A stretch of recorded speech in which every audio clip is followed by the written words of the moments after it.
ज्ञानार्भी YouTube channel में आप सभी का स्वागत है। आज हम आपको फैट के बारे में यानी चर्बी के बारे में बताने वाले हैं कि हमारे शरीर में अगर फैट या चर्बी की अधिकता होती है तो कौन सी समस्याएं उत्पन्न हो सकती है। और हम आपको ये भी बताएंगे कि पुरुषों में कमर और पेट पर चर्बी की अधिकता हो रही है तो कौन सी समस्याएं हो सकती है। तो हमारे वीडियो के साथ आप बने रहिए। अगर हमारे चैनल पर आप नए हैं तो चैनल को सब्सक्राइब कर दीजिए, बेल आइकन को भी प्रेस कर दीजिए जिससे समय समय पर आपको नोटिफिकेशन प्राप्त होता रहे। वीडियो अच्छा लगे तो उसे लाइक कर दीजिए, उसे शेयर कर दीजिए तथा अपने विचार कमेंट बॉक्स में जरूर लिखिए। देर न करते हुए हम अपने वीडियो को आगे बढ़ा रहे हैं। आज की इस वीडियो में हम आपको वसा या चर्बी के बारे में बताने जा रहे हैं कि वसा किस प्रकार का पदार्थ होता है और यह भोजन में किस प्रकार से सम्मिलित होता है। तो आपने हमारी भोजन पर बनाई गई वीडियो को नहीं देखा है तो डिस्क्रिप्शन बॉक्स में लिंक दिया गया है, वहां से जाकर भोजन पर बनाई गई वीडियो को आप देख लीजिए और तब उसके बाद हमारी ये वसा की वीडियो को आप देखिए। आइए हम आपको वसाओं के बारे में बताते हैं कि वसा में कौन कौन से निम्नलिखित पदार्थ होते हैं और वसा के कौन से कार्य होते हैं और वसा की अधिकता के द्वारा कौन कौन से समस्याएं उत्पन्न हो रही होती है। तो आइए हम वसाओं के बारे में आपको जानकारी दे रहे हैं। देखिए, वसा कार्बन, हाइड्रोजन, ऑक्सीजन की असंतृप्त यौगिक हैं। यानी यहाँ पे समझने वाली बात है कि जो वसाएं होती हैं ये कार्बन, हाइड्रोजन और ऑक्सीजन के असंतृप्त यौगिक हैं।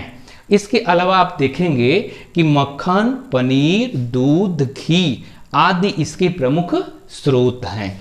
इसके अतिरिक्त ये पाई जाती है नारियल, मूंगफली, सरसों, तिल आदि में भी यह पाए जाते हैं।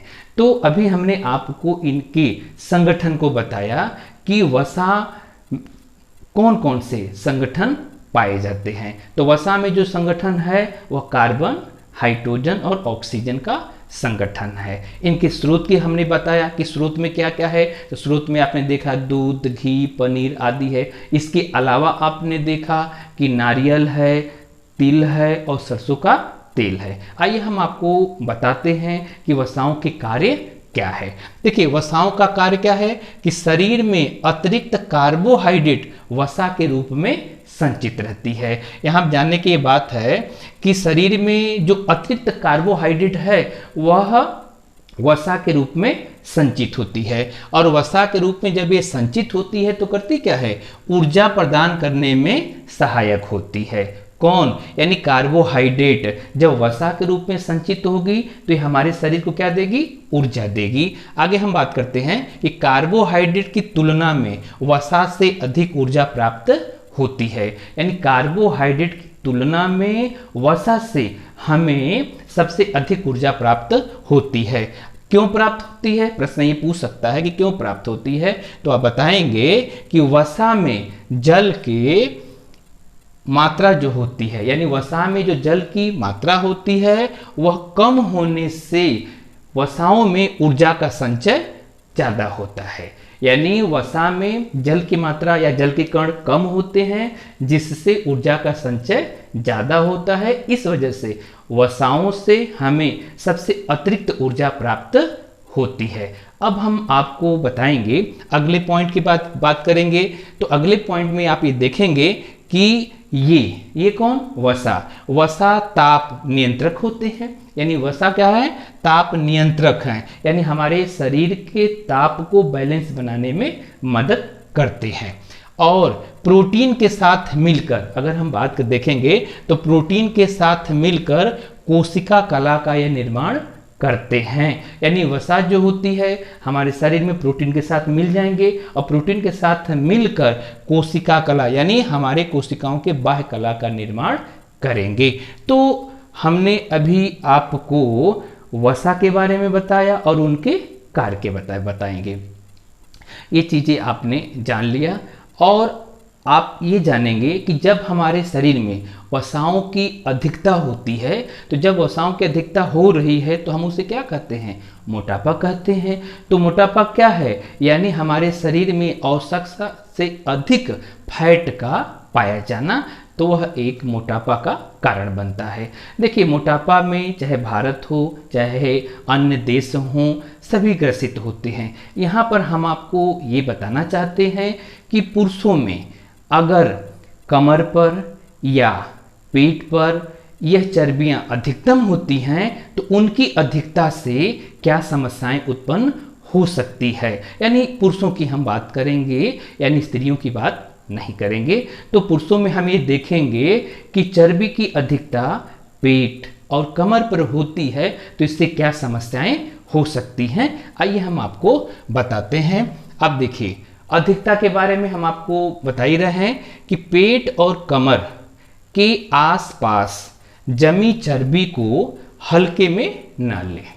यानी आप ये कह सकते हैं कि पुरुष में पेट और कमर के आसपास जब वसा या चर्बी जमी होती है उसको हम हल्के में न लें। क्यों? क्योंकि यह प्रोस्टेट कैंसर का एक कारण बन सकती है। यानी ये कह सकते हैं कि यह प्रोस्टेट कैंसर से मौत का एक सबक बन सकती है। हालिया अभी एक रिपोर्ट आई है, उस रिपोर्ट के द्वारा यह हम आपको बता रहे हैं। आगे हम देखेंगे कि ऑक्सफोर्ड यूनिवर्सिटी, यानी ऑक्सफोर्ड यूनिवर्सिटी के शोधकर्ताओं ने 2 लाख से अधिक पुरुषों पर अध्ययन करने के बाद यह चेतावनी जारी की है। यानी ऑक्सफोर्ड यूनिवर्सिटी ने कम से कम 2 लाख लोगों पर अपना रिसर्च किया, यानी शोध किया, और शोध करने के बाद यह हमें चेतावनी जारी की। और जारी करते समय हमें क्या बताया? हमें बताया कि जिन पुरुषों की कमर 40 इंच या उससे ज़्यादा होती है, यानी जिन पुरुषों की जो कमर होती है 40 इंच या उससे ज़्यादा होती है, तो उनके प्रोस्टेट कैंसर का शिकार बनने का जोखिम, यानी आप कह सकते हैं कि जिन पुरुषों की जो कमर होती है वह 40 इंच से ज़्यादा होती है, तो उनमें प्रोस्टेट कैंसर होने का शिकार एक 35 इंच या उससे कम वाले पुरुषों के मुकाबले में 35% ज़्यादा रहता है। यानी आपने यहाँ पर ये देख लिया कि जिन पुरुषों की जो कमर होती है 40 इंच से ज़्यादा होती है, तो और जिन पुरुषों की कमर 35 इंच से या उससे कम होती है, तो 40 इंच वाले पुरुषों में यह खतरा सबसे ज़्यादा बना रहता है। यानी 35% तक प्रोस्टेट कैंसर की खतरा बन सकती है। और हालांकि फैट अगर पूरे शरीर में फैला हो, तो यानी अगर हम फैट की बात करें कि फैट पूरे शरीर में फैला हो, तो प्रोस्टेट कैंसर के, यानी जो प्रोस्टेट कैंसर के खतरे में कोई वृद्धि नहीं होती है। यानी यहाँ पर समझने की बात यह है कि अगर फैट पूरे शरीर में है तो प्रोस्टेट कैंसर के लिए कोई खतरा नहीं है, लेकिन अगर यही फैट पेट या कमर पर है तो पुरुषों में प्रोस्टेट कैंसर का खतरा हो सकता है। हालिया रिपोर्ट के अनुसार और क्या चीज़ें बता रही होती है, आइए हम आपको बताएं। हालिया रिपोर्ट में, यानी ऑक्सफोर्ड यूनिवर्सिटी के मुख्य शोधकर्ता डॉक्टर अरोरा पेरेस कोनांगो के मुताबिक उन्होंने ही बताया कि पेट और कमर के आसपास, यानी पेट और कमर के आसपास जमी चर्बी लीवर, अग्नाशय व आंत जैसे महत्वपूर्ण अंगों को घेर लेती है। यानी आप ये जान सकते हैं कि ऑक्सफोर्ड यूनिवर्सिटी के जो शोधकर्ता हैं, नाम उनका क्या है, डॉक्टर अरोरा पेरेस कोनांगो के मुताबिक ये बता रहे हैं कि पेट और कमर के आसपास जब ये फैट जमी हुई है तो वह लीवर, अग्नाशय और आंत जैसे महत्वपूर्ण अंगों को घेर लेती है।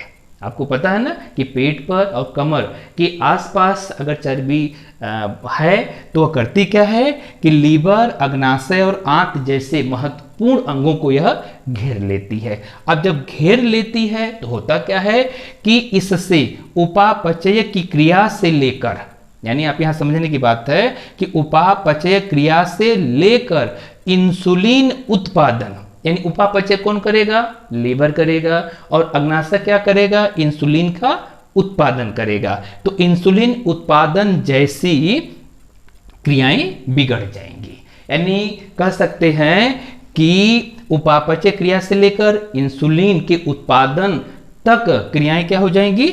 बिगड़ जाएंगी। और जब बिगड़ जाएंगी तो साथ ही फाइब्रोब्लास्ट ग्रोथ फैक्टर, ये ध्यान रखिएगा, इसको शॉर्ट फॉर्म कहते हैं FGH2, यानी फाइब्रोब्लास्ट ग्रोथ फैक्टर 2 नाम का प्रोटीन अधिक मात्रा में पैदा होने लगेगा। और जब अधिक मात्रा में यह प्रोटीन पैदा होने लगेगा तो क्या करेगा? यह प्रोटीन कोशिकाओं के बीच, यानी यह प्रोटीन कोशिकाओं के बीच विभाजन की प्रक्रिया को बेलगाम कर देगा। यानी यहाँ पर समझने की बात यह है कि जब आपके पेट पर या कमर के आसपास यानी चर्बी की अधिकता होने लगेगी, जब अधिकता होने लगेगी तो यह लीवर और अग्नाशय आदि अंगों को यह इफेक्टिव करने लगेगा। जब इफेक्टिव करने लगेगा तो आप समझ सकते हैं उपापचय और इंसुलिन की जो क्रियाएं होती हैं वह बिगड़ जाएंगी। जब बिगड़ जाएंगी तो वहाँ पर ही FGF2 प्रोटीन कह सकते हैं, देखिए FGF2 प्रोटीन जो होती है अधिक मात्रा में पैदा होने लगेगा। जब अधिक मात्रा में पैदा होने लगेगा तो करेगा क्या? कोशिकाओं के बीच विभाजन की प्रक्रिया को क्या कर देगा? यह बेलगाम कर देगा। जब ये बेलगाम कर देगा तो इससे ट्यूमर पनपने की आशंका बढ़ जाएगी। यानी आप ये समझने की बात है कि इससे ट्यूमर पनपने की आशंका बढ़ जाएगी, जो आगे चलकर कैंसर का रूप ले सकता है, यानी आगे चलकर वो कैंसर बना सकता है। तो आगे हम लोग देखेंगे कि अध्ययन में यह भी देखा गया कि पूरे शरीर में फैट की मात्रा अधिक होने का, यानी अध्ययन में यह भी पाया गया कि पूरे शरीर में अगर फैट की मात्रा अधिक है तो प्रोस्टेट कैंसर के जो जोखिम है से सीधा रिश्ता नहीं है। देखिए ये भी रिसर्च में पाया गया कि पूरे शरीर पर अगर फैट है तो प्रोस्टेट कैंसर पर कोई जोखिम नहीं है। और यहाँ पर हमको ये समझने की बात है, मोटापा लीवर सहित अन्य कैंसर को जन्म दे सकता है। देखिए अगर पूरे शरीर पर फैट है तो यह एक मोटापा का कारण बनेगा, और इससे क्या होगा? लीवर और अन्य कैंसर जैसी बीमारी हो सकती है। तो यहाँ पर एक बात और भी बताएं कि मोटापा होने से घुटने का दर्द, लीवर संबंधी रोग और कैंसर संबंधी समस्याओं को ये बनाया जा सकता है। आगे हम लोग देखेंगे कि हमें यह रिसर्च सावधान करता है कि लीवर, अग्नाशय और आंत जैसे अंगों पर फैट का जो परत चढ़ना खतरे की घंटी है। यानी यह रिसर्च हमें यह बताता है कि लीवर पर, अग्नाशय पर, आंत पर ये फैट की अगर परत चढ़ रही होती है तो यह खतरे की घंटी है। दूसरी बातों में हमें यह सावधान करता है कि FGF2 प्रोटीन का उत्पादन बढ़ने से कोशिकाओं में विभाजन की प्रक्रिया तेज हो जाती है। यानी यहाँ पे कह सकते हैं कि FGF2 प्रोटीन का उत्पादन करने से कोशिकाओं में विभाजन की प्रक्रिया तेज हो जाती है। एक आंकड़ा हम आपको बता रहे होते हैं कि एक आंकड़ा कहता है कि दुनिया भर में 2018 में प्रोस्टेट कैंसर के नए मामले दर्ज किए गए, और 2018 में जो प्रोस्टेट के नए मामले दर्ज किए गए वो कितने हैं? वे मामले हैं आपके 1276106। आप इसे अंकों में पढ़ सकते हैं। और इसके अलावा आप ये भी सावधान किया गया कि 45 साल से अधिक उम्र के पुरुषों को, यानी जो 45 साल से अधिक उम्र के पुरुषों को नियमित अंतराल पर स्क्रीनिंग की सलाह देते हैं, यानी जो विशेषज्ञ होते हैं ये कहते हैं कि जो 45 साल से अधिक उम्र वाले के जो पुरुष हैं वह अपना नियमित स्क्रीनिंग कराते रहें। तो अभी आपने फैट के बारे में देखा और फैट्स के कौन कौन से स्रोत हैं उनके बारे में जाना, फैट के क्या कार्य हैं उनके बारे में जाना, और आपने इनकी अधिकता के बारे में देखा कि पुरुषों में जब इनकी अधिकता होती है कहाँ, कमर और पेट पर, तो इनसे कौन कौन सी समस्याएं हो रही होती है। तो हमारे इस वीडियो में आपने क्या सीखा, अपने विचार कमेंट बॉक्स में जरूर लिखिएगा। अगले वीडियो में फिर हम आपसे मिलेंगे, तब तक के लिए आप सभी को धन्यवाद।